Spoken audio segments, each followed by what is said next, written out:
Good morning all students.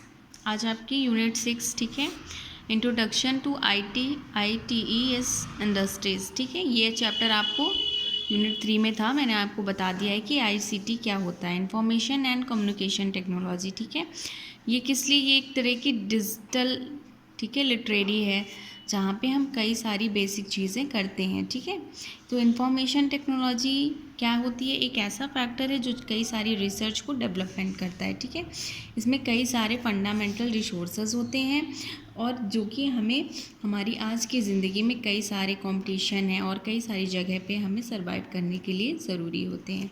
ठीक है, ये जो है बहुत फास्टर टेक्नोलॉजी है जो कि बहुत जल्दी ही हो जाती है।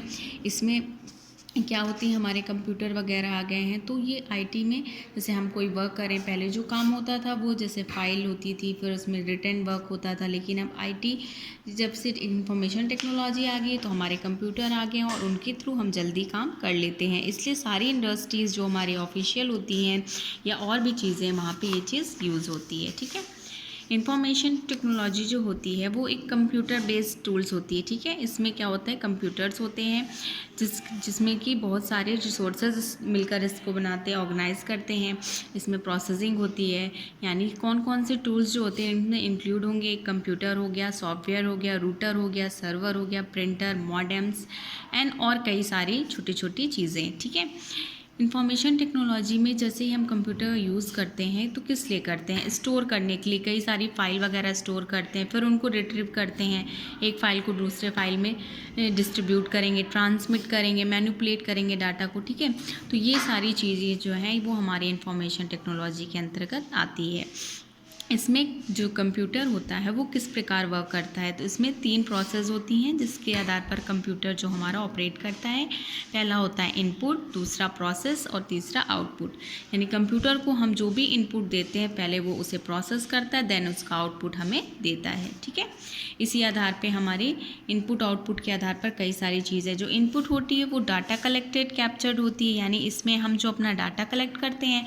प्रोसेसिंग क्या है, जो भी हमने डाटा या इन्फॉर्मेशन उसको दी है उसको वो उसकी कैलकुलेटिंग में मतलब डिवाइड कर देते हैं, यानी उसकी खुद की लैंग्वेज में ट्रांसफ़र कर देता है।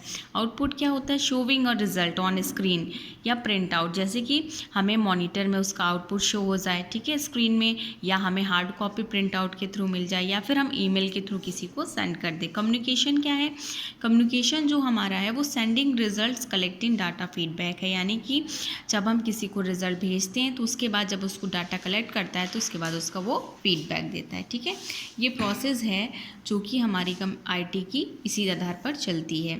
इसके लिए स्टोरेज के लिए हम 2 तरह की मेमोरी यूज़ करते हैं, टेम्परेरी और परमानेंट। तो टेम्परेरी मेमोरी जो होती है वो हमारी रैम होती है, हार्ड डिस्क, सीडी, डीवीडी और पेन ड्राइव। ठीक है, तो देखिए ये हमारा क्या है, आईसीटी बेस्ड है, इंटरनेट है। इंटरनेट से देखिए कई सारी industries, services, farmers, field data, मतलब सारी चीज़ें इससे कनेक्टेड होती हैं। ठीक है, तो जैसे पीपल, तो पीपल क्या है, they are a sources of data, ये हमारे डाटा के सोर्सेज हैं।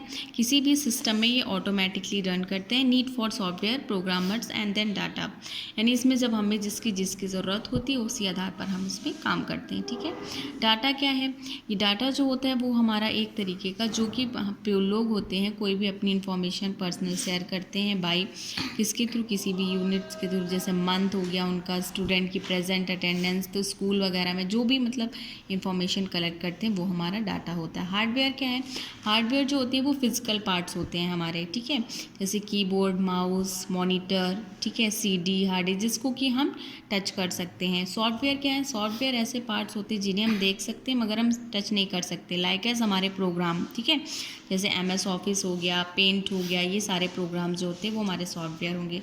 प्रोसेसर क्या होगा, जो भी हम इनपुट देंगे उसको जो प्रोसेस करेगा, तो प्रोसेसिंग सिस्टम हमारा क्या होता है, CPU होता है। तो प्रोसेसर जो होता है वो हमारा CPU ही होता है जो कि हमारे इनपुट को प्रोसेस करता है। प्रोसीडर्स क्या होते हैं, प्रोसीडर में हम अलग अलग तरीके के टास्क देते हैं। ठीक है, फिर उसका मैनेजमेंट करते हैं, उसको ऑर्गेनाइज करते हैं, देन उसके बाद उसमें सिस्टम के अकॉर्डिंग काम करते हैं। ठीक है, इन्फॉर्मेशन जो होती है एक तरीके की हमारी डाटा होती है जो कि जिसके थ्रू हम रिज़ल्ट लेते हैं, ठीक। यानी अगर हम किसी को इन्फॉर्मेशन दे रहे हैं तो हम उससे आउटपुट भी ले सकते हैं।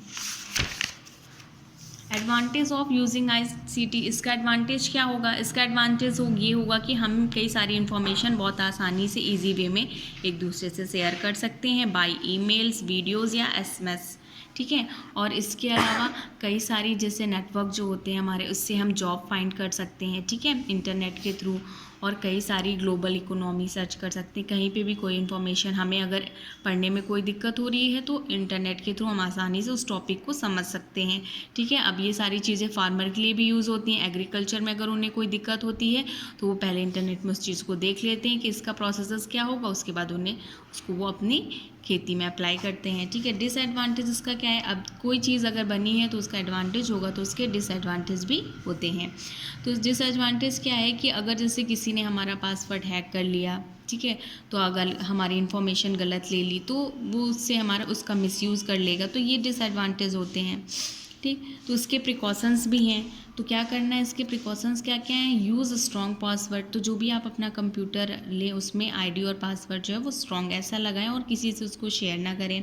फिजिकल सिक्योरिटी, इसके साथ साथ आप अपने जो भी रूम है आपका, जैसे कि आपका ऑफिस का है तो वो जो रूम है वहाँ पे भी लॉक रखें आप उस रूम को भी, ठीक है। फायरवॉल क्या है? एक ब्लॉक कनेक्शन होता है, ठीक है, जो कि सारे सिस्टम को ब्लॉक कर देता है। तो आप फायरवॉल भी लगवाएं जिससे कोई भी हैकर आपकी कोई भी फाइल को चुरा ना सके।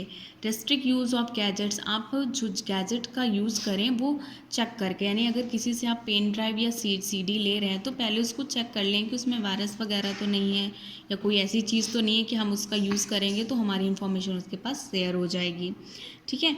बैकअप आप ले सकते हैं, ठीक है, कोई भी डिश है उसका बैकअप ले सकते हैं।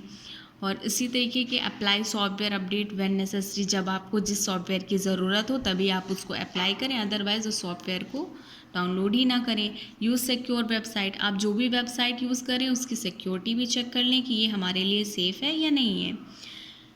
Careful read the permission before installing apps, और अगर आप कोई भी ऐप इंस्टॉल कर रहे हैं तो सबसे पहले उसको पढ़ लें, अच्छे से रीड कर लें कि उसमें क्या क्या चीज़ें दी गई हैं, हमें सावधान रहने के लिए कौन कौन सी चीज़ें ज़रूरी है, तो उसको आप पहले रीड कर लें, उसके बाद ही आप उसको इंस्टॉल करें।